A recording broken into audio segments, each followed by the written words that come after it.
What about you? You are all very well. Where's the year going? We're a quarter way through. What's happening? See, the older you get, things concertina. I tell you, life just flashing by, flashing by.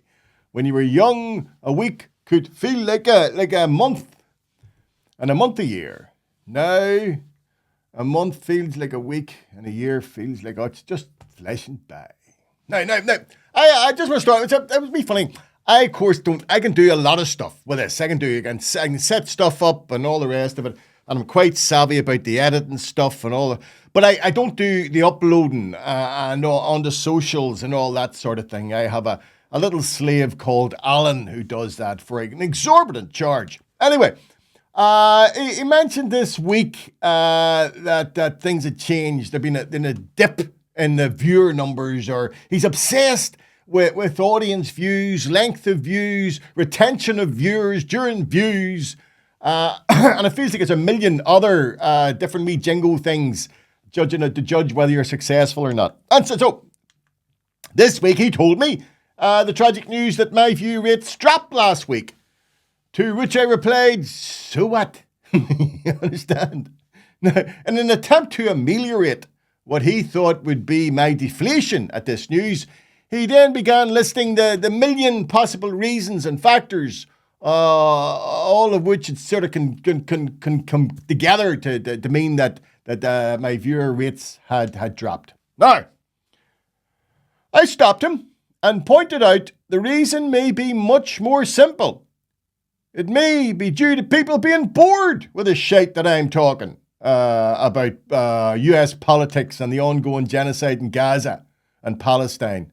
He should never overlook Occam's razor, the philosophical truism that the obvious reason is probably the right one. It could even be the weather. People could be out. I doubt that, but I doubt that. Young ones don't go out. People don't go out in the weather now.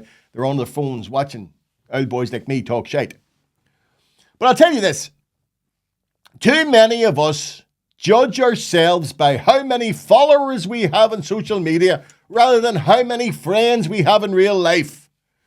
In this sort of alternative existence, the likes or dislikes of ghosts in the machine, many of them bots, can dictate how people now feel about themselves. I, however, am fortunate that as an old man, the parameters which I view myself and the world in which I live are still copper fastened to my everyday rather than online life. Like, for instance, I don't accept abuse online that I wouldn't accept in my daily life and immediately block trolls. Now, some argue doing this and some way I'm attempting to create an echo chamber where I face no criticism. Not so. A quick check on my various socials will show that I do not block those who disagree with me, so long as they attack the issue and not the person. I know that some now believe that the various platforms are now utilizing algorithms. I can never say that word, algorithms, to vet out unpalatable contributors such as myself who don't seem to follow the party line or whatever the party line or whoever's sponsoring them or giving them money. Now, this came up after I highlighted last week the abuse experienced by Christians in Israel. And a guy called Noor Zachary from Egypt, would you believe? All the way, people are looking at me from Egypt. Who'd have thought of that? We man in Belfast. Anyway, Noor commented. He said this here. Less than 300 views for a YouTube channel that has over 16,000 subscribers. YouTube must be doing some real good deal with those you're criticizing. I bet if the view was about some random Muslims, your video would have got 1 million views. Anyway, greetings from Egypt. And greetings to you, my friend Noor. But I'm afraid on this, I don't believe that. As 16,000 subscribers are nothing in the online world. So they wouldn't even bother blocking me. I don't give a shit, to be honest with you. I don't think they give a shit whether I'm here or not. But apart from all that, what I do know is whether it's 16 or 16,000 subscribers, I'm going to keep on speaking my mind. And while numbers will come and go like the waves hitting the beach, the truth will eventually win out. And it may not even be in my favour. so be it. So let's see if my new Egyptian friend Noor is right, and YouTube algorithms are there to edit out critical voices that they do not like. Because I want to return to that theme of Zionist attacks on Christians in Israel. Following what I said only last week, there was a new horrific and totally unprovoked attack on a French nun just simply walking through Jerusalem during the week. This is what happened.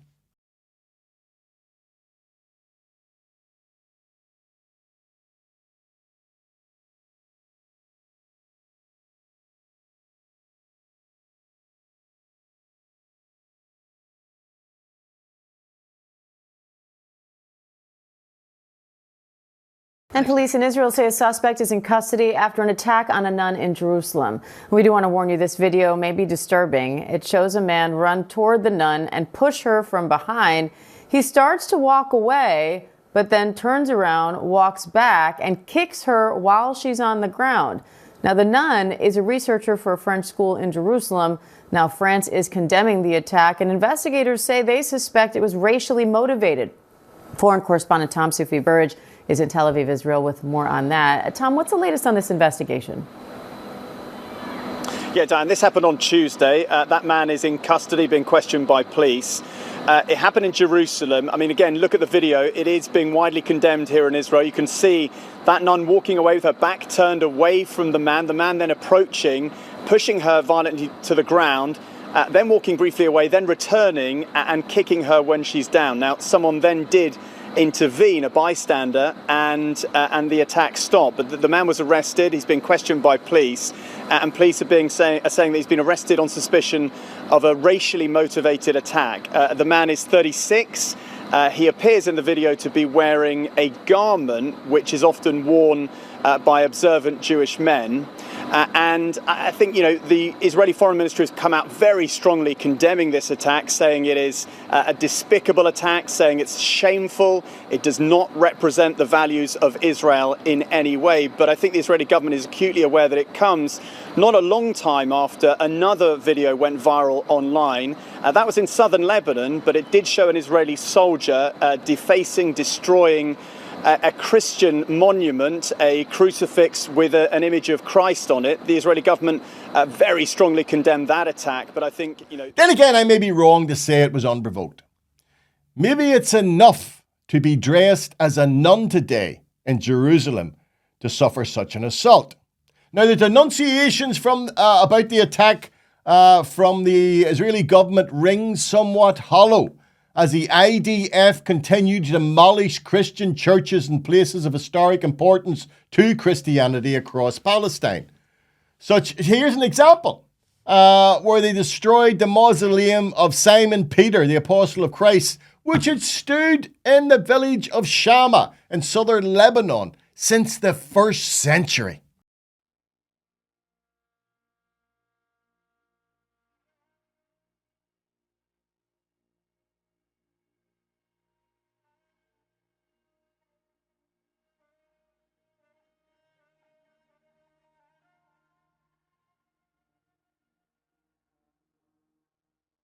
It's beginning to appear that Israel is hurtling towards being an ethnocentric nation.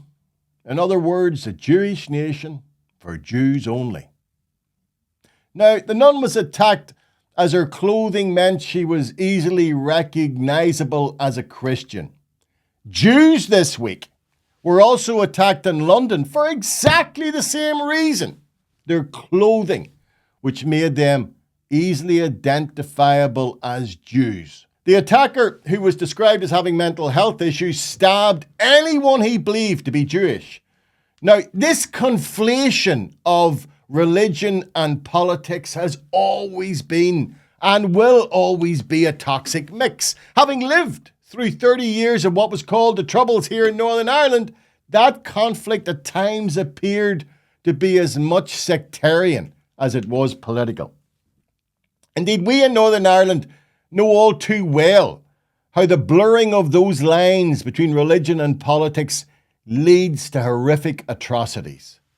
Now, this attack in London is the latest in a series of attacks on Jews in the UK. And this is how it played out.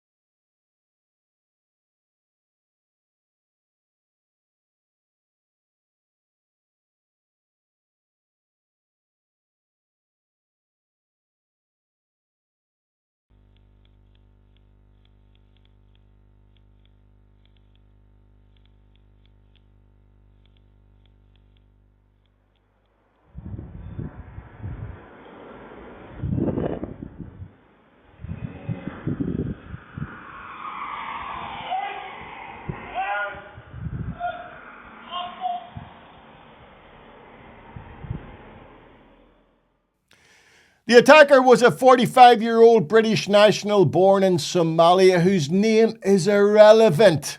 I will not use it, as I believe such inadequates deserve to remain non-entities forever.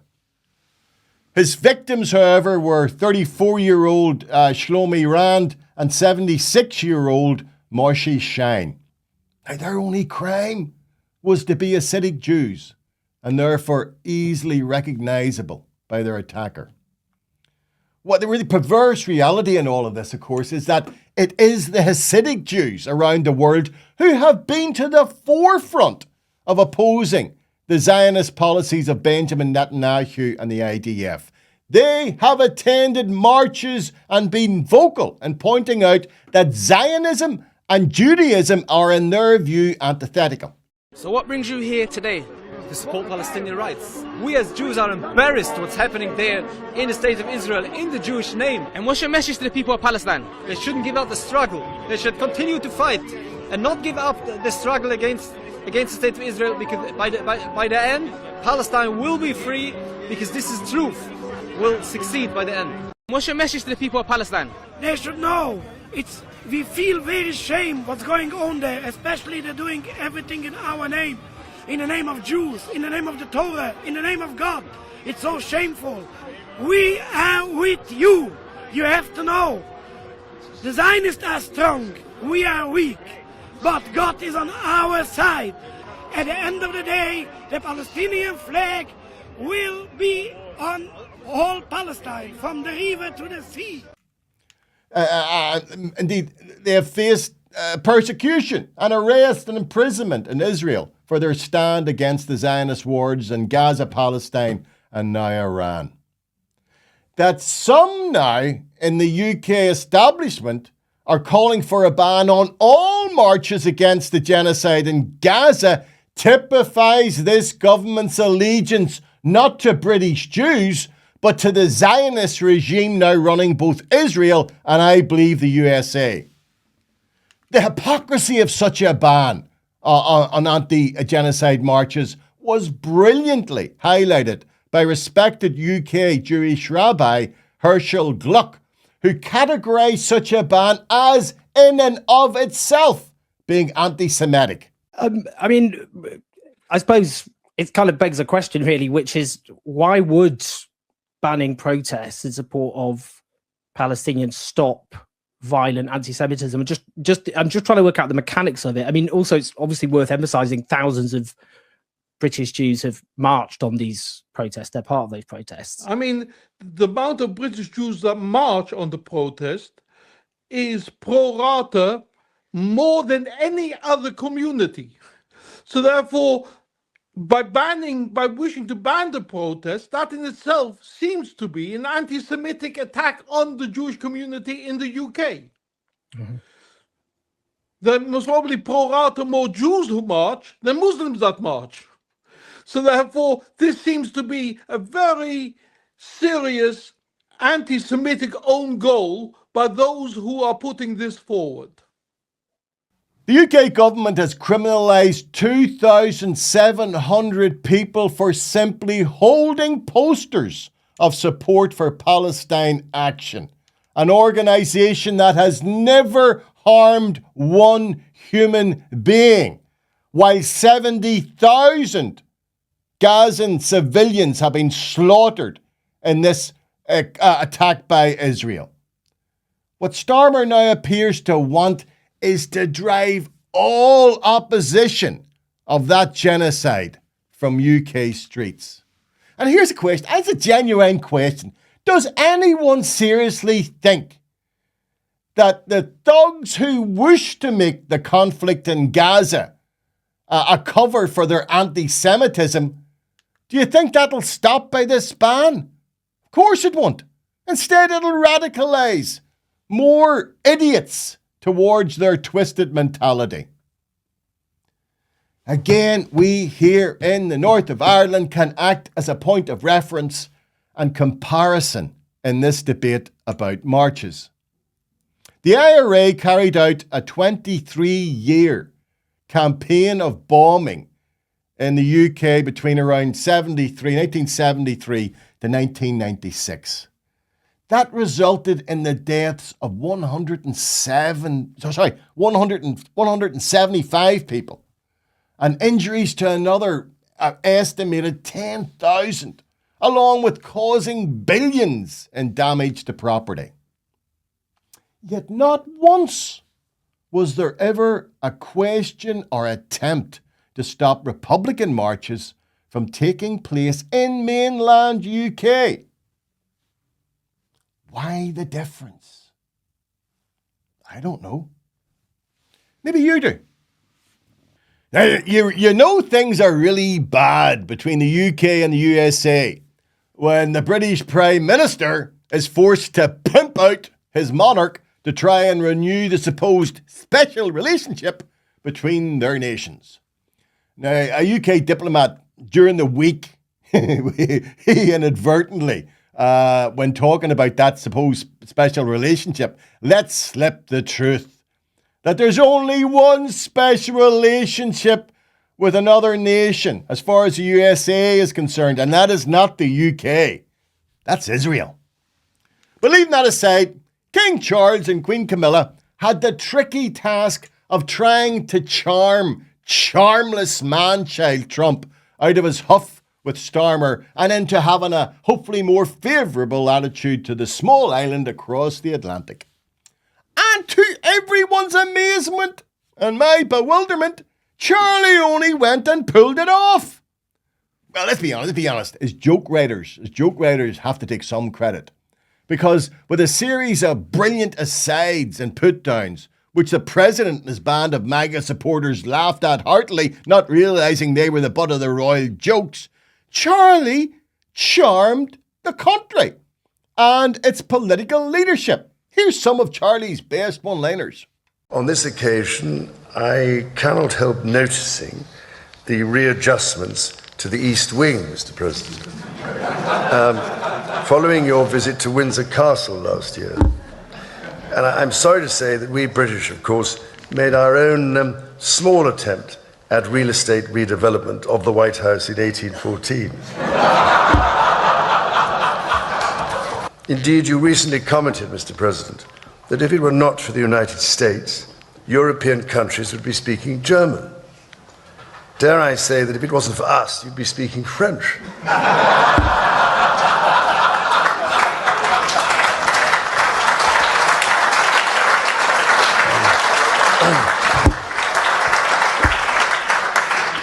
Indeed, such was the closeness that Sir Winston, while staying here in the White House, in the rooms you showed us upstairs, emerged naked from the bathtub to discover the door opening as President Roosevelt came in for a chat. With rapier wit, the president cast aside any embarrassment by declaring that the Prime Minister has nothing to conceal from the President of the United States.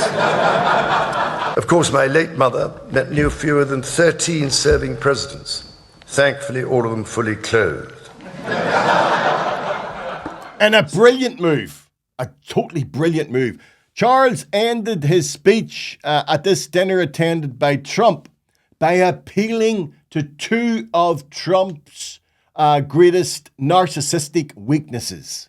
His love of praise, but more importantly, his love of gifts. And speaking of submarine alliances, there was one particular AUKUS predecessor launched from a UK shipyard in 1944 that served for the majority of her life attached to the 4th Submarine Squadron in Australia, playing a critical role during the war in the Pacific. Her name? HMS Trump. So tonight, Mr. President, I am delighted to present to you, as a personal gift, the original bell which hung on the conning tower of your valiant namesake. May it stand as a testimony to our nation's shared history and shining future. And should you ever need to get hold of us, well, just give us a ring.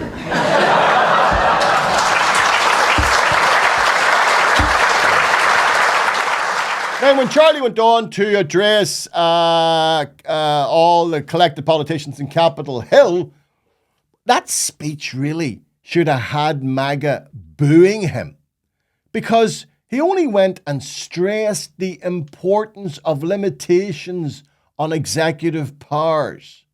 And how he managed to get them a standing ovation, I don't know. All I can presume is the morons were so dense they didn't realize he was having a direct dig at them and their megalomaniacal president.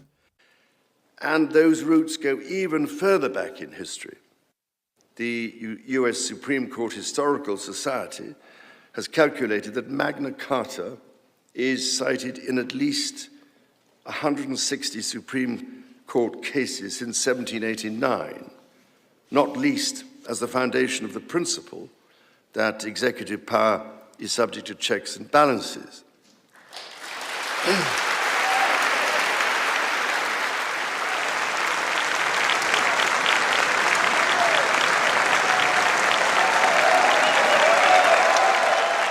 As has become the norm with boorish Trump, he again managed to trample on the usual protocols when dealing with royalty by cutting in front of the royals who were shaking hands with a line of dignitaries.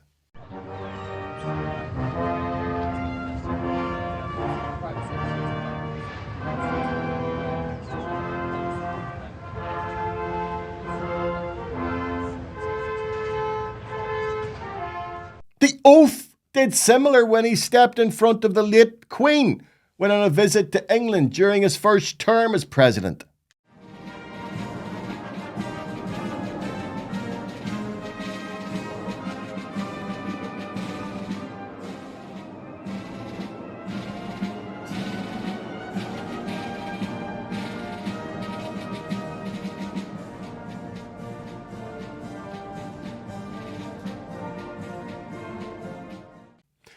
Unsurprisingly, the success of this trip by King Charles has yet again had royalists proclaiming the worth of the monarchy to the UK. And I've stated this many, many times. I like Charlie. I've always liked Charlie. I do. I think he's a very nice man and he's a decent spud. And I hold absolutely no animosity to him as a man.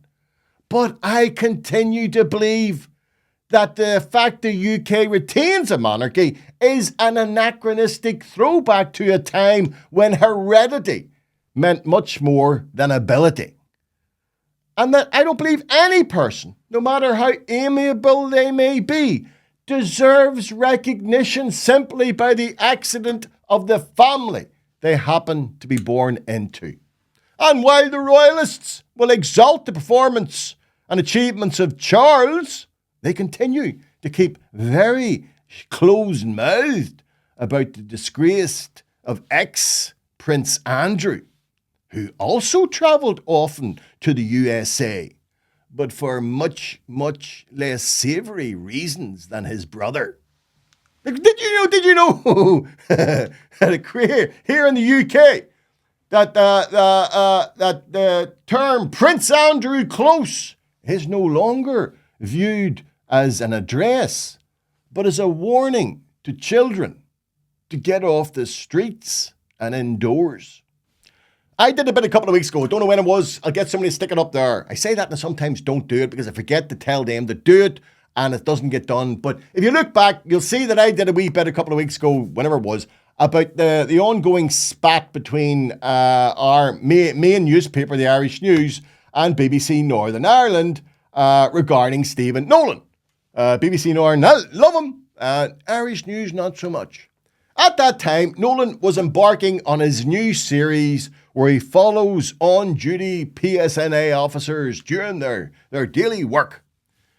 Now, leaving aside what some argue is the somewhat unusual way the series was commissioned by BBC NI, my issue about it was this was going to be a rip-off of a rip-off of a rip-off of a rip-off with a mountain of exactly the same shows being broadcast across multiple channels.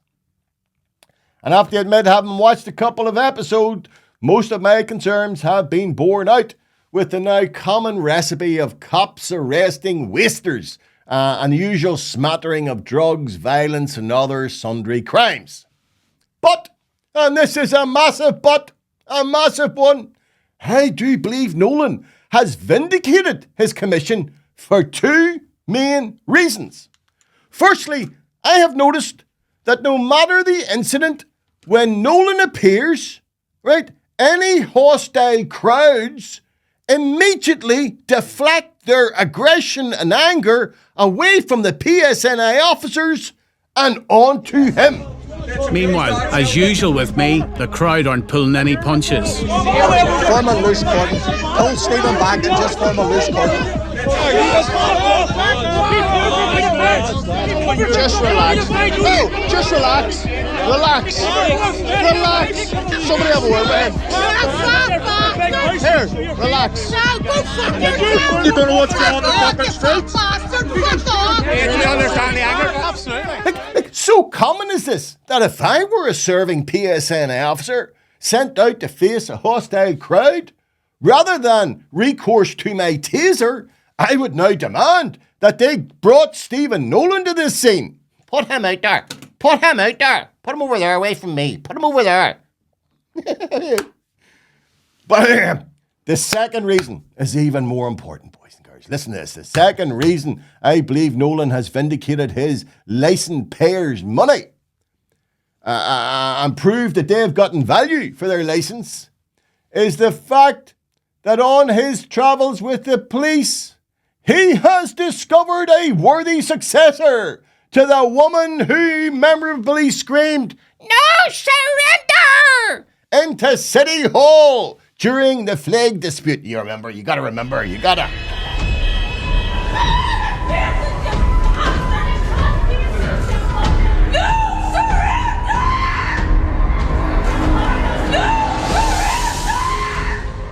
For it was during an interaction between Nolan and a rather inebriated lady that this happened. Now the interaction started with a degree of civility and sensitivity.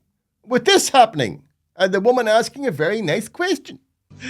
How's your mummy? She's doing all right, and thank you for asking.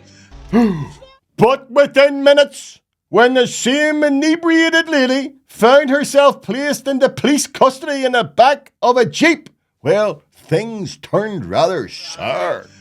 Fuck you and your ma!